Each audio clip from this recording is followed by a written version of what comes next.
अब कहानी यहाँ से और भी ज़्यादा भयानक हो जाती है, क्योंकि 4 मई 2023 को एक मैते कम्युनिटी की भीड़ 2 कुकी वुमन को एक्ट करके रैलियाँ निकालती है। इतना ही नहीं, उनके साथ पब्लिकली सेक्स भी करती है, उन्हें असॉल्ट भी किया जाता है।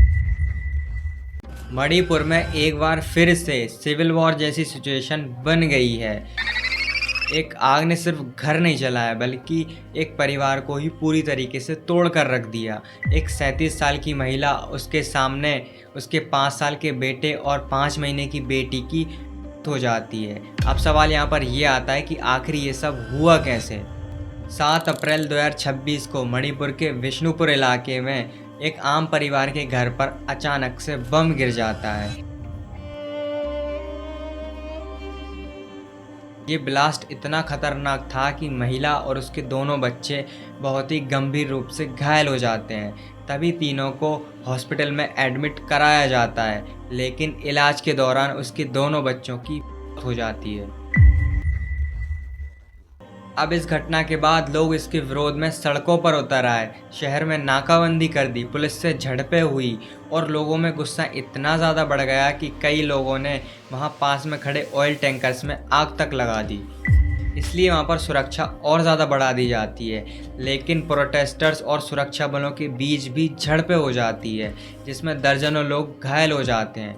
पैरामिलिट्री फोर्स प्रोटेस्टर्स पर गोलियां चला देती है, जिसमें कम से कम 3 और लोग मारे जाते हैं। अब सिचुएशन इतनी ज़्यादा बिगड़ जाती है कि एलिजेड कॉम्बेटेंट्स ने राज्य के उखरुल क्षेत्र में एक नेशनल हाईवे पर वाहनों पर एम्बस अटैक कर देते हैं, जिसमें एक रिटायर्ड सोल्जर सहित 2 और भी लोग मारे जाते हैं। अब यहाँ पर सवाल आते हैं कि ये सब हुआ क्यों, आखिर मणिपुर किस वजह से जल रहा है और सरकार वहां पर शांति पहुंचाने में अभी तक नाकाम क्यों है। बात है 14 अप्रैल 2023 की, जब मणिपुर हाईकोर्ट एक आदेश को पारित करता है, जो कि मेजोरिटी मैतेई कम्युनिटी को अनुसूचित जनजाति यानी कि एसटी का दर्जा देने के फेवर में था। लेकिन कुकी समुदाय इसके बिल्कुल अगेंस्ट था, क्योंकि उसे डर था कि कहीं जो उन्हें रिजर्वेशन मिला हुआ है जॉब एजुकेशन में, वो उनसे छिन ना जाए। दरअसल इस मामले को लेकर इनमें काफ़ी सालों से विवाद चल रहा है। ऐतिहासिक रूप से मैदानी और घाटी इलाकों में मैतेई कम्युनिटी का डोमिनेंस रहा है, जहां राजधानी इम्फाल भी स्थित है। लेकिन कुकी और नागा कम्युनिटी के लोग मुख्य रूप से पहाड़ियों में रहते आए हैं। आज़ादी के बाद के भारत में इस नाजुक संतुलन को बनाए रखने के लिए भूमि कानून लागू किए गए थे, जहां पर मैतेई कम्युनिटी को पहाड़ियों में ज़मीन खरीदने से रोक दिया गया था। लेकिन कुकीजो समुदाय को अनुसूचित जनजाति यानी कि एसटी का दर्जा दिया गया था, जिससे उन्हें रोजगार, शिक्षा और पॉलिटिकल रिप्रेजेंटेशन के चांसेस मिल सकें। लेकिन 2023 में चिंगारी भड़क उठी। फॉर्मर फुटबॉलर और प्रधानमंत्री मोदी की भाजपा के क्षेत्रीय नेता एन वीरेन सिंह 2017 में मणिपुर के मुख्यमंत्री बने, जो कि मैतेई कम्युनिटी से आते हैं, और वो आते ही अपनी पब्लिक स्पीचेस में कुकीजो समुदाय के खिलाफ जहर उगलने लग जाते हैं। भारतीय संविधान के तहत अनुसूचित जनजाति का दर्जा प्राप्त करने की मैतेई कम्युनिटी की मांग काफ़ी लंबे समय से चली आ रही थी, जिससे उन्हें बाकी आदिवासियों के समान विशेष अधिकार प्राप्त होंगे। इसीलिए अदालत के इस आदेश के कारण स्टेट वाइड कास्ट कॉन्फ्लिक्ट भड़क उठे। 3 मई को आदिवासी समुदायों ने मैतेई मांग के खिलाफ रैलियां निकाली, लेकिन इसके जवाब में मैतेई कम्युनिटी ने भी जवाबी रैलियां निकाली और नाकाबंदी कर दी। अब आगे से कहानी बहुत ही भयानक हो जाती है, जिसकी किसी ने कल्पना तक नहीं की थी। इन रैलियों में से एक रैली के बाद चुराचंदपुर और विष्णुपुर जिलों की सीमा के पास इम्फाल घाटी में रहने वाले बहुसंख्यक मैतेई कम्युनिटी और आसपास की पहाड़ियों में रहने वाली कुकीजो समुदाय के बीच इथनिक वायलेंस शुरू हो जाते हैं, जिसके बाद हालात इतने ज़्यादा बिगड़ जाते हैं कि गवर्नमेंट डाटा के अकॉर्डिंग 22 नवंबर 2024 तक इस वायलेंस में 160 से भी अधिक लोग मारे जाते हैं। ये हिंसा इतनी ज़्यादा भयानक थी कि 60,000 से ज़्यादा लोगों को अपना घर छोड़कर भागना पड़ा, लेकिन 1,000 से ज़्यादा लोग घायल हो जाते हैं और 32 लोग लापता हो जाते हैं। इतना ही नहीं, 4,786 घरों को भी आग लगा दी जाती है और मंदिरों और गिरजाघरों में भी तोड़फोड़ की जाती है, जिसमें लगभग 400 चर्च और 132 मंदिर शामिल हैं। अनऑफिशियल डाटा तो इससे भी ज़्यादा है।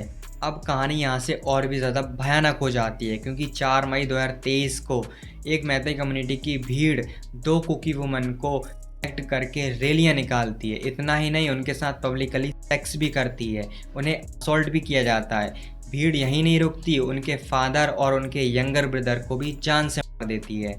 लेकिन पुलिस और सरकार दोनों नाकाम। ये सब होने के बाद कई लोगों को अरेस्ट किया जाता है, लेकिन सबसे शॉकिंग बात यह है कि इस घटना को पब्लिक तक पहुंचने में ही 76 दिन लग जाते हैं।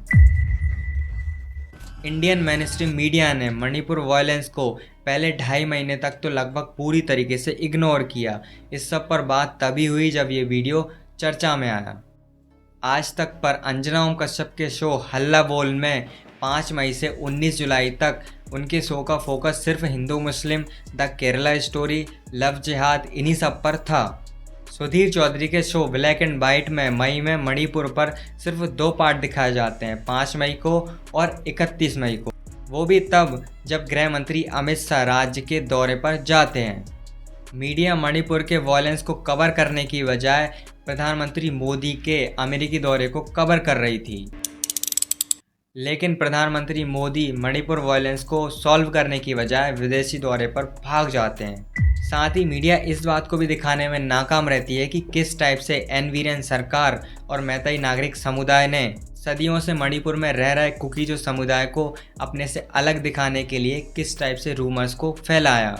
आपको याद है, मैंने थोड़ी देर पहले कहा था कि 2017 में मुख्यमंत्री बनने के बाद एन वीरेन सिंह कुकीजो समुदाय के खिलाफ नफरत उगलना चालू कर देते हैं। अब आगे एन वीरेन सिंह पहाड़ी क्षेत्र में रहने वाले आदिवासी समुदायों को अवैध अप्रवासी और नार्को आतंकवादी के रूप में चित्रित करना शुरू कर देते हैं, लेकिन वे मैतेई राष्ट्रवादी संगठनों का समर्थन करते हुए दिखाई दिए। इतना ही नहीं, एन वीरेन सिंह एक कट्टरपंथी समूह को भी सपोर्ट करते हुए दिखाई दिए।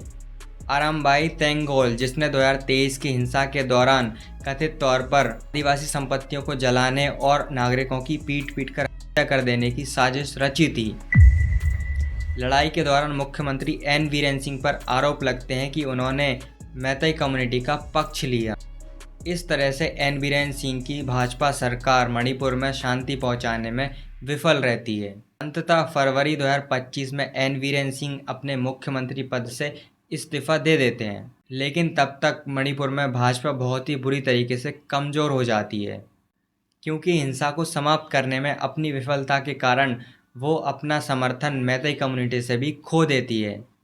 बाकी मुझे उम्मीद है कि आपको इस वीडियो से कुछ ना कुछ इन्फॉर्मेशन ज़रूर मिली होगी। आपने इस वीडियो को देखने के लिए टाइम दिया, इसके लिए आपका बहुत बहुत शुक्रिया। मिलते हैं नेक्स्ट वीडियो में किसी और टॉपिक के साथ, तब तक बने रहिए अयान खान के साथ।